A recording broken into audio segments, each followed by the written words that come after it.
Game of Thrones has long been hailed as one of the best TV shows of all time. Hoping to seal this legacy, HBO poured all of its resources into one final season. But fans were not impressed. Hey guys, it's Phoebe. Welcome to Watch Mojo. Today we're looking at the reasons why Game of Thrones Season 8 was the worst.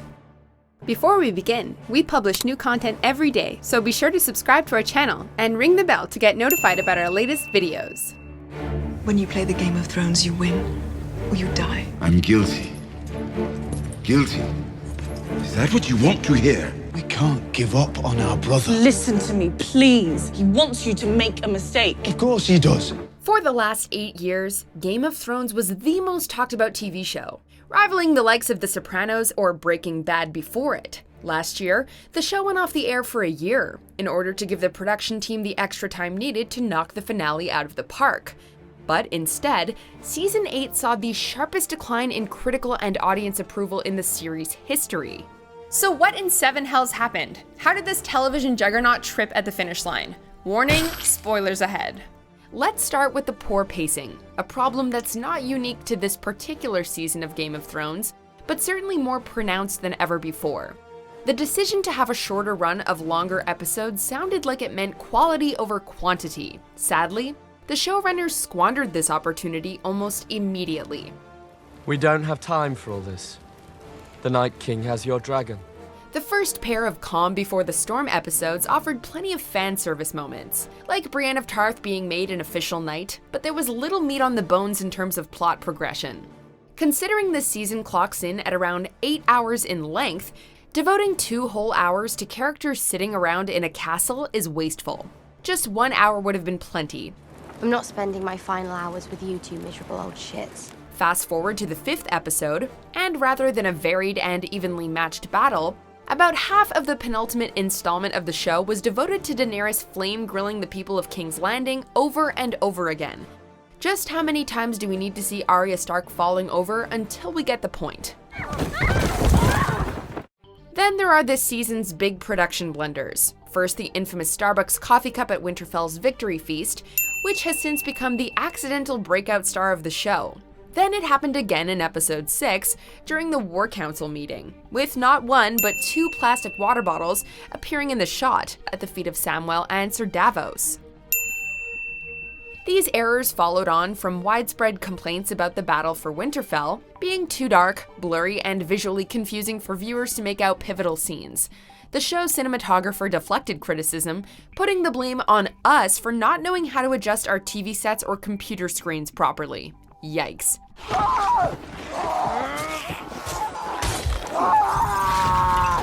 Bad lighting wasn't the only problem audiences had with the long night.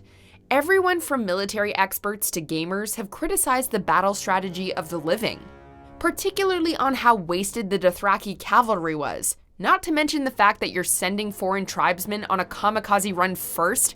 The South Park movie really highlights this implication, whether intentional or not. Battalion 5, raise your hands. You will be the all-important first attack wave, which we will call Operation Human Shield. Hey, wait a minute! Now keep in mind, Operation Human Shield will suffer heavy losses. But while you could argue that this poor strategy was a deliberate fumble to raise tension, the rest of the season is chock full of more plot holes than poor Rhaegal. How on earth did Dany not spot Euron Greyjoy and his Iron Fleet from her high vantage point in The Last of the Starks? How was the King of the Iron Islands able to find and capture Missandei, and only Missandei, amongst the sinking wreckage? Missandei? Missandei! Why was Jon forced to remain in exile with the Night's Watch at the demand of the Unsullied if the Unsullied ended up leaving Westeros anyway? What does the Night's Watch even do anymore? There's no sense in manning the castles anymore. And don't get us started on how Bronn was able to sneak in and out of Winterfell with a big unconcealed crossbow. As for the logic behind hiding a bunch of people in a crypt when fighting a necromancer, well, we'll let Peter Dinklage handle that one. We're in a crypt. Nobody thought of that. He's bringing all the dead people back to life, and they put the women and children in a crypt with all the dead people. So, brah. Tyrion is smart, but I guess not that smart. Not only has the plot been misbehaving, but many fans have noticed that many of the show's characters have not really been themselves either. The unpredictable, conniving players like Varys and Tyrion Lannister that Martin's novels have so much affection for lost their edge this season. While Tyrion has been, both internally and literally, lost at sea, Varys, a character who always plays his cards close to his chest, inexplicably showed his hand to everyone, effectively sealing his own death warrant at the start of the bells. Dracarys. Meanwhile, Jaime Lannister, a character who completed a long redemptive arc by choosing to selflessly fight the army of the dead, suddenly did a 180 moral turn to ride back into Cersei's arms at the end of The Last of the Starks. 7 seasons of careful character development blown up like wildfire. Nothing else matters. Nothing else matters. Only us. As for Jon, what exactly did the man who still knows nothing hope to achieve by blabbing about his true heritage to everyone who'll listen? For a guy that doesn't want to sit on the Iron Throne, he sure has a funny way of showing it. His sheer ignorance about the consequences of this huge revelation appear to be based solely on the writers needing to push him towards his destiny, rather than logical character choices. You will rule wisely and well, while she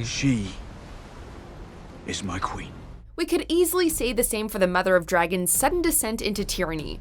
Yes, the showrunners have been signposting Dany's mad queen twist for a long time. The foreshadowing was so obnoxious that it was practically written on our screens. It was the execution that left a lot of fans scratching their heads. Rather than the inevitable endpoint of a well-built hero-to-villain journey, Dany's snap decision to burn everything to the ground post-victory came across as nonsensical. She tried to justify her actions by saying that Cersei used innocent people as a weapon against her, ignoring the fact that she had a dragon which she could have used to take out Cersei directly at the Red Keep. Instead, she chose to target and burn innocent people after they had surrendered.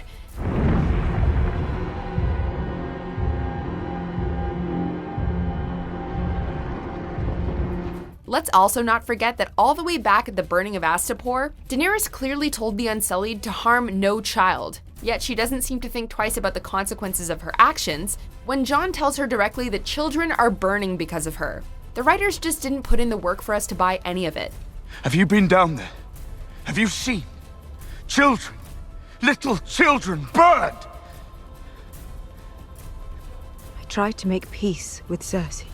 It's a sad end for a character once held up as a figure of empowerment for certain viewers, and representative of the many ways the show has failed most of its female characters in this final season. After being heavily criticized for its frequent depiction of nudity and sexual violence, Game of Thrones started to feel like it was turning a corner in seasons 6 and 7, which rings true to Martin's claim that he is a feminist at heart.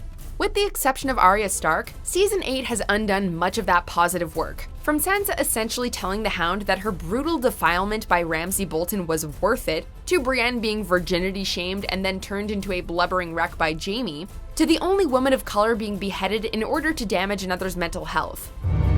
Dracarys.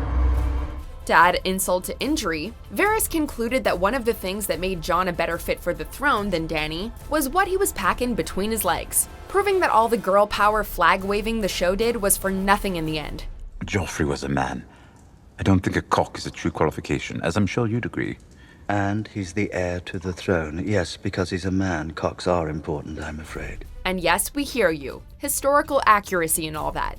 But history is dotted with queens who ruled unchallenged in times of extreme misogyny, including during the periods of history that Game of Thrones draws inspiration for. How long until we stop making excuses for historical sexism and just call it out for what it is? Lazy, sexist writing. Also, it's a fantasy series. Come on. Thank you. Possibly the biggest misstep the show has made, however, was grossly overstating the Night King's importance. In the books, the Night King is a mythic figure from Westeros' ancient past, while the White Walkers exist on the periphery of the story. The show built their version of him and the White Walkers up to seem like the real big bad, leading to huge disappointment when the Night King and his frozen army crumbled to dust from a single knife wound at the midway point.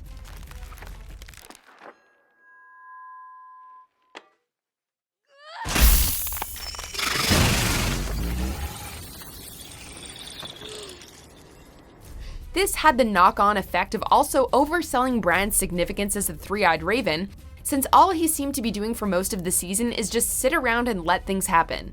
right up to the point where he, of all people, was anointed king. Really? Bran, of all characters, is chosen to be king? The same Bran who didn't want to rule originally, but all of a sudden is totally okay with becoming the greatest ruler of the 6 kingdoms? Why do you think I came all this way? Speaking of which, why did Sansa suddenly decide that the North would retain its independence if a member of her own house is to sit on the throne of all the kingdoms?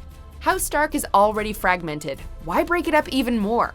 If Bran were to rule over all of the kingdoms, wouldn't it make more sense for the North to remain part of that alliance, since his home kingdom would get preferential treatment?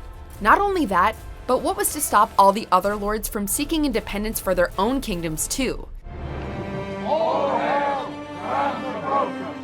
What this confirms is that the further away the show gets from its source material, the less it holds up on its own merits. At least George R.R. Martin can rest easy knowing that whatever ending he eventually comes up with, it'll almost certainly be an improvement on what David Benioff and D.B. Weiss have done.